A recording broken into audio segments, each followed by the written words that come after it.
Take enoki mushrooms, simmer them in black bean sauce, and serve them in mukbangs. What do you get? Hi guys, LookCatchu here, and look at this. These alien looking things are enoki mushrooms, and they give the most interesting and bubbly popping texture when cooked. And I bought these from Miku's mushroom farm. 3 packs. Each pack weighs 200 grams. On sale, 3 for $5. Thanks for the deal, Meeks. No problem. And you know what else is on sale? Miku! And she says to get this video to 170 likes, so she'll be rewarded with some juicy enoki mushrooms for next video. Now let's Mr. Bean some black beans. Now, just like every other mushroom, enokis tend to create lots of moisture in the packaging easily, so try to find the enokis that have little to no droplets in the packaging. It means they're fresher. And luckily, Miku was darling enough to cut off the base of the enoki mushroom, so she saved us the hassle of chopping it off ourselves. Thank you, Meeks. No problem. But with other enoki brands, you may notice that the base of the shroom is gray and tough. It may look like mold, but it's actually the mycelium, aka the root of the mushroom. Now, if you eat the mushrooms with the mycelium on, you may start growing little enokis in your belly, which has never happened to me before, so I suggest chopping it off. But make sure not to chop off too much, or else you'll have no mushrooms left to enoki. Let's quickly rinse the emojis under cold water. But look at you. You're not supposed to wash mushrooms. Well, unlike button mushrooms, where a simple shoe shine on its bald head will remove the gunk, enokis have many crevices for dirt and bugs to camp out in. But I mean, you can skip this step if you need the extra minerals and protein, I guess. Let's grab our gray reusable microfiber towel and pita-pata these enokis dry, or else these mushrooms will absorb the water like a sponge, making it soggy and limp. Make sure to use a reusable towel and not a giant roll of paper towels, or else we'll be having plenty more of this hot summertime weather during the spring, when it should still be chilly outside. I'm looking at you, global warming. Do an assertive grasp on the top portion of the enoki and place it on its side, keeping in mind we want thin sheets of mushroom. Let's cut a few inches into the butt. Ouch! Just kidding. Mushrooms don't have feelings.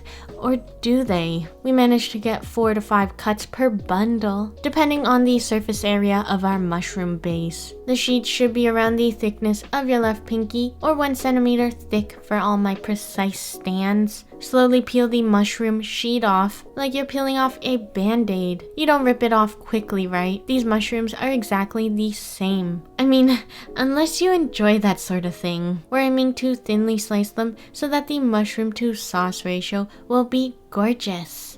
Just like you. Set them aside as we prepare a super simple black bean sauce. We'll need white granulated sugar, fresh garlic, and of course, Korean black bean paste. This paste is most popularly used in the famous black bean noodles, aka jjajangmyeon. It's made from black soybeans and flour, fermented in salt, with some caramel color added to make it a deep brown. As you can tell, its consistency is similar to a soft caramel, and it's not as salty as it looks, unlike the oh-so-delicious Vegemite. When eaten by itself, it sort of tastes like those black olives on a pizza to me. Let's plop 3 tablespoons of this paste into a small bowl, and to balance out the savoriness, we definitely need some sugar. 2 teaspoons of it will be mighty fine. To add a little kick, peel 3 cloves of fresh garlic and grate away. Grating will help the garlicky juices and aromas mesh right into the black bean sauce. Plop it on in, and the secret ingredient to use if you want to be a true mukbanger is fire sauce. It's optional, of course, but it gives these black bean enokis a nice punch in the face. However, it does contain a specific ingredient bred just for this fire sauce. fire chicken bouillon. Okay, so it is not suitable for our plant-based besties. I'm sorry, you guys, but you can also use gochujang. Just make sure it's a spicy version and not a mild one, or else you won't really feel a kick. And because I'm a spicy girl, I'm using 2 times the spice level fire sauce. If anyone wants to challenge me in a spicy food eating competition, I'll be down. 1 tablespoon of it will be plenty, but you can use as little or as much as your beating heart desires. Let's drown it all out with 3 tablespoons of water, to make it nice and drizzleable. Do a little mixy mix and oh, look how gorgeously glossy black this sauce is. So gorgeous, I could use it as hair dye, which I've never done before because my hair is already black from the bean sauce. Anyways, to a non-stick pan on medium-low heat, drizzle in some olive oil and transfer the enokis one by one, making sure that each mush has enough room. We wouldn't want them stacked on top of each other, okay? Mushrooms have feelings too. And pan fry both sides for 2 minutes each. This is the time when the enokis can get a nice tan. Only a light one though because they're wearing SPF 50, which you all should be wearing too. During this time, some of the moisture will evaporate and caramelize them a little. After around 4 minutes, let's take a few spoonfuls of Mr. Bean and slowly and dramatically drizzle it onto each mushroom like we're filming an Oscar award-winning movie. You can also just pour half of the sauce portion straight from the bowl onto the enokis, but drizzling it on makes it look a little more cinematic, doesn't it? Take a basting brush or toothbrush, I'm not judging, sorta am though, and spread that gorgeous black bean sauce onto every crumb of the mushroom. And if you miss covering even 1 centimeter of the mushroom with the sauce, then the whole dish is ruined. And once the first side is nice and coated, do a little flippy chip and flop the mush over, exposing the other side. Repeating the same process, drizzle on the Mr. Bean sauce, and then brush and spread all of that delicious bean goodness. After both sides are coated in black bean sauce, sprinkle in 3 tablespoons of water into the pan and onto the coated mushrooms. This will allow the mushrooms to simmer and fully cook, absorbing the black bean sauce like a sponge. You could also just fully sear the mushrooms and then brush the sauce on last, but then the earthy black bean flavor won't be infused into the mushrooms, lessening in the explosion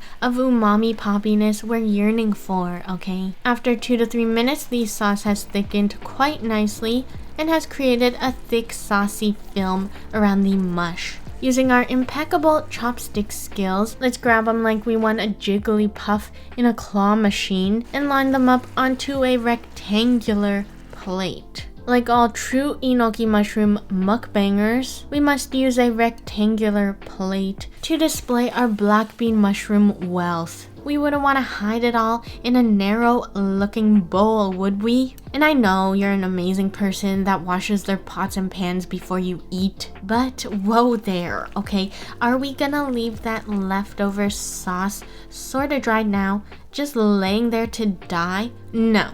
We've just brought it back to life by mixing in 2 tablespoons of water before bringing it to a simmer. And as for the final touch, drizzle on more of that lovely leftover Mr. Bean sauce onto the Obi-Wan enokis, and we can't just eat it like that. So I've made a warm bowl of white rice to accompany it. And this is just for the almond moms. It must be white rice, okay?